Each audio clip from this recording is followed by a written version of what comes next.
Assalamualaikum warahmatullahi wabarakatuh. Perkenalkan, nama saya Salsabila Desmarajidan dari kelas Piwar 1A.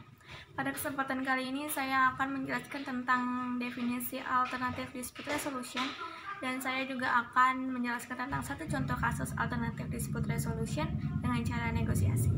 Jadi alternatif dispute resolution ini adalah alternatif penyelesaian sengketa, atau bisa juga disebut dengan penyelesaian jalan keluar melalui prosedur yang telah disepakati oleh kedua pihak atau lebih, yakni penyelesaian di luar pengadilan dengan cara penyelesaian negosiasi, konsiliasi, konsultasi, mediasi, ataupun penilaian ahli. Karena di sini saya akan membahas satu contoh kasus alternatif dispute resolution dengan cara negosiasi, maka saya akan menjelaskan terlebih dahulu tentang definisi negosiasi itu sendiri dan bagaimana cara melakukan negosiasi yang benar dan hal apa saja yang perlu diperhatikan dalam negosiasi.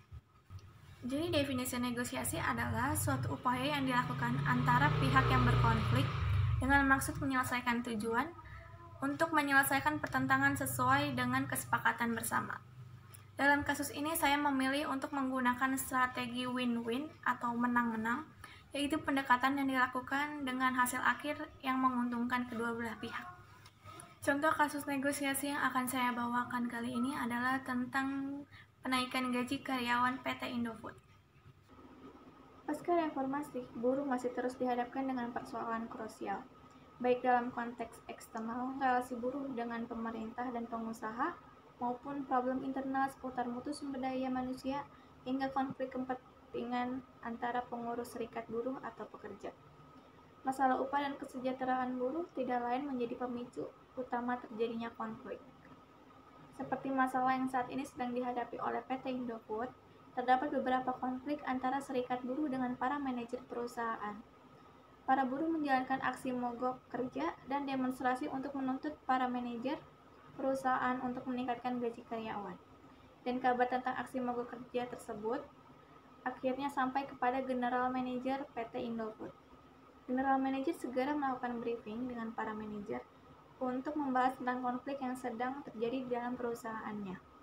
Dari hasil briefing tersebut menghasilkan keputusan untuk memanggil perwakilan dari buruh untuk melakukan negosiasi dengan para manajer menyelesaikan konflik yang sedang terjadi di dalam perusahaan tersebut.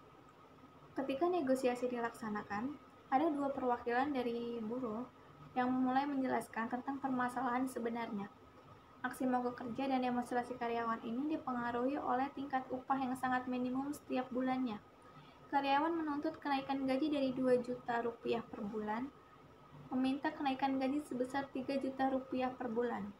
Tapi dari pihak perusahaan belum menyetujui untuk kenaikan gaji tersebut karena masih mempertimbangkan beberapa aspek yang harus dilihat terutama dalam laporan keuangan yang ada di dalam perusahaan.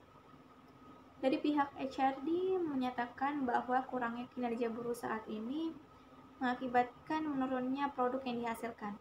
Itulah yang menjadi bahan pertimbangan apakah permintaan buruh akan dikabulkan atau tidak. Para manajer perusahaan tetap berusaha untuk menaikkan gaji para buruh tersebut.